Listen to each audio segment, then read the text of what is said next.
नमस्कार, मैं डॉक्टर विजय शुक्ल।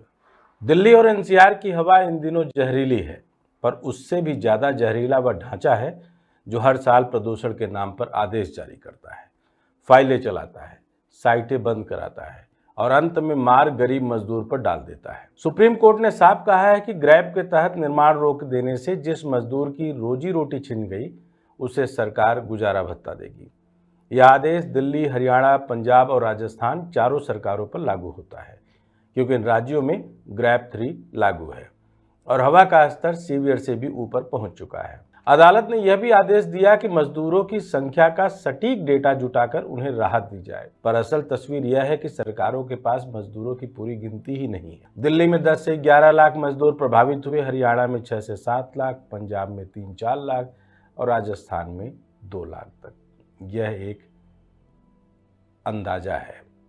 कुल मिलाकर लगभग अनुमानित मजदूर 20 से 22 लाख हैं, जो इस रोग का सीधा शिकार बने हैं। सुप्रीम कोर्ट के आदेश का सबसे बड़ा हिस्सा यह है कि हर मजदूर को कम से कम 5,000 से 6,000 रुपए का गुजारा भत्ता सरकार दे। इस हिसाब से एक साधारण आंकड़ा निकलता है। अगर 22 लाख मजदूरों को 5,000 मिलते हैं तो चारों सरकारों पर कुल 1100 करोड़ का बोझ बढ़ेगा। अगर 6,000 रुपए दिए जाते हैं तो यह बोझ 1320 करोड़ तक पहुंच जाता है। यह अनुमानित अंदाजा है। और अगर यह राहत 2 महीने तक चलती है, जैसा कि इस बार की वायु स्थिति बता रही है, तो यह संख्या लगभग 2200 से 2600 करोड़ तक बढ़ जाएगी। दिल्ली पर अकेले लगभग 550 करोड़ का भार पड़ेगा, हरियाणा पर 350 करोड़, पंजाब पर 200 करोड़ और राजस्थान पर 100 करोड़। यह भारत की आज की अर्थव्यवस्था में बहुत बड़ा नहीं, पर मजदूरों की जिंदगी में अत्यंत महत्वपूर्ण पैसा है। लेकिन जमीन पर स्थिति इससे बिल्कुल उलट है। आज तक यूपी, बिहार, बंगाल, एमपी से आए मजदूर जो दिल्ली एनसीआर की नींव है, उनके हाथ में एक भी रुपया नहीं पहुंचा। दिल्ली ने डेटा बनाने की बात कही है, हरियाणा और पंजाब जिला स्तर पर सर्वे कर रहे हैं, राजस्थान अपने निर्माण क्षेत्रों की साइट वाइज सूची बनाने में लगा है, पर मजदूरों के लिए यह सिस्टम की भाषा देरी और उदासीनता है, क्योंकि भूख किसी सर्वे की प्रतीक्षा नहीं करती। ग्राउंड पर मजदूरों का हाल वही है, साइट बंद, काम बंद, कमाई बंद और घर लौटने की मजबूरी। मौजूदा हालत यह है कि सरकारें कह रही हैं कि निर्माण रोकना जरूरी है क्योंकि हवा खतरनाक है, लेकिन इसी हवा में सांस लेने वाला मजदूर बेरोजगार होकर फुटपाथ पर बैठा है। ग्रैब एक नीति है, पर नीति तभी सफल होती है जब वह सभी हितधारकों की रक्षा करे। यहाँ मजदूर हितधारक नहीं बल्कि प्रभावित पक्ष हैं, अब प्रभावित भी सबसे ज्यादा। सुप्रीम कोर्ट ने पहली बार मजदूरों के नुकसान को नीति के केंद्र में रखा, लेकिन अभी तक ना दिल्ली सरकार ने, ना हरियाणा ने, ना पंजाब ने और ना राजस्थान ने मजदूरों के बैंक खातों में कोई भुगतान शुरू किया है। उधर जब ग्रैब 3 लागू हुआ और निर्माण पर रोक लगी, तब इसका पालन सबसे पहले आम मजदूर पर हुआ। पर क्या यह रोक हर साइट पर लागू हुई? क्या यह रोक हर राजनीतिक प्रभाव वाले निर्माण पर भी लागू हुई? ग्रैब यह कहता है कि किसी भी तरह का निर्माण, तोड़फोड़, plastering, concrete mixing, road cutting और सिविल वर्क प्रतिबंधित है।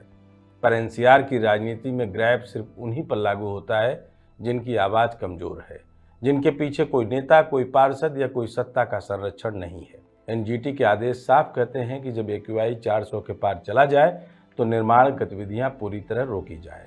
सुप्रीम कोर्ट ने इसे और स्पष्ट करते हुए कहा कि मजदूरों की कमाई बचाना उतना ही जरूरी है जितना हवा बचाना। लेकिन सवाल यह है कि क्या यह रोक हर जगह लागू है? जवाब सीधा है, नहीं। दिल्ली में भाजपा और आप दोनों तरफ ऐसे पार्षद और स्थानीय नेता हैं जिनके संरक्षण में निर्माण कार्य ग्रैब के बीच भी चलता रहता है।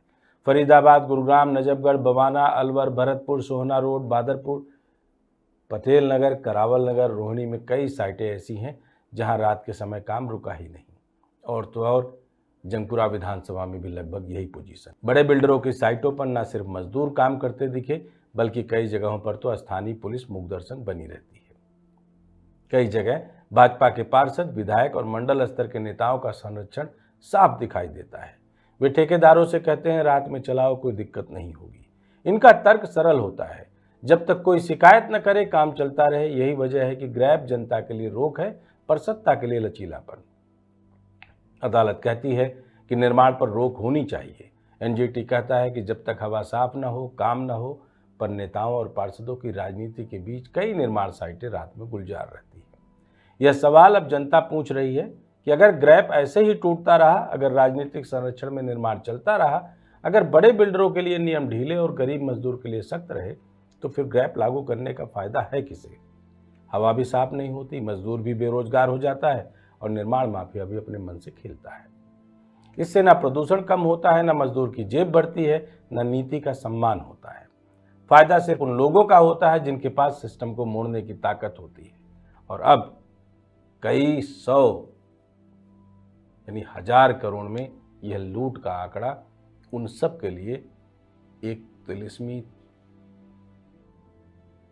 खजाने का रास्ता होगा जो अब तक ग्रैप के नाम पर थोड़ा बहुत इसको महसूस कर रहे थे।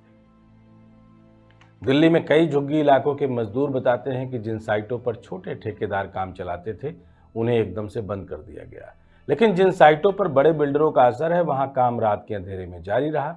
मजदूर कहते हैं जहां नेता का हाथ है वहां काम नहीं रुका, जहां गरीब मजदूर है वहां सब बंद। यह दोहरे कानून की सच्चाई है। ऐसे में सवाल सीधा और सपाट है। अगर ग्रैप सिर्फ कमजोर पर लागू होता है और ताकतवर उसे तोड़ देते हैं तो हवा साफ कैसे होगी? अदालत को किसकी रिपोर्ट मिलेगी? मजदूर का भत्ता कौन देगा? और आखिर यह पूरा खेल किसके लिए चल रहा है और कब तक चलेगा? क्योंकि 2 महीने बाद यह हवा साफ हो जाएगी तो क्या 2 महीने फाका मार रहे इन मजदूरों को कोई डाटा, कोई रिकॉर्ड ये सरकारें साझा करेंगी? आज की वास्तविकता यही है कि ग्रैप के नाम पर मजदूर की कमाई काट दी गई, पर बड़े निर्माण अब भी कई जगह रुकते नहीं। सरकारें कहती हैं कि वे कार्रवाई करेंगी, पर वे कार्रवाई उन पर नहीं होती जिनके पीछे नेता खड़े हैं।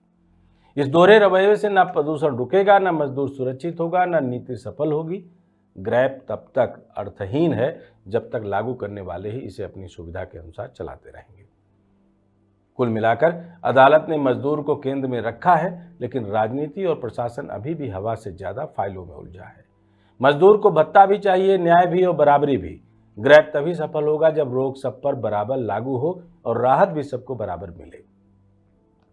अभी की स्थिति में ग्रैप का असली फायदा सिर्फ उन्हीं को हो रहा है जिनके पास छूट लेने की ताकत है, और असली नुकसान मजदूर को हो रहा है जिसकी जेब में अब भी 1 रुपया नहीं पहुंचा। यह सिर्फ पोल्यूशन की कहानी नहीं, बल्कि उस असमानता की भी कहानी है जो हवा से ज़्यादा जहरीली है, जो हमारी सियासत के इन प्रतिनिधियों के अंदर खूब कूट कूट कर भरी है, जिनका कहना है कि आप हमारी विधानसभा में जो चाहे सो करें, क्योंकि 40% का कमीशन अब आम हो गया है। अगर आपको लगता है कि यह ग्रैप अपने आप में एक अवैध कमाई का खुला हुआ सीधा तरीका सरकारों ने खोल रखा है और अब माननीय अदालत के फैसले के बाद उस कमाई का आंकड़ा और बढ़ जाएगा, क्योंकि मजदूरों की गिनती, मजदूरों को कोई डेटा इनके पास तो है नहीं, ठेकेदारों के पास होगा, और ठेकेदार आज तक मजदूर के हुए हैं क्या? जय हिंद, जय भारत।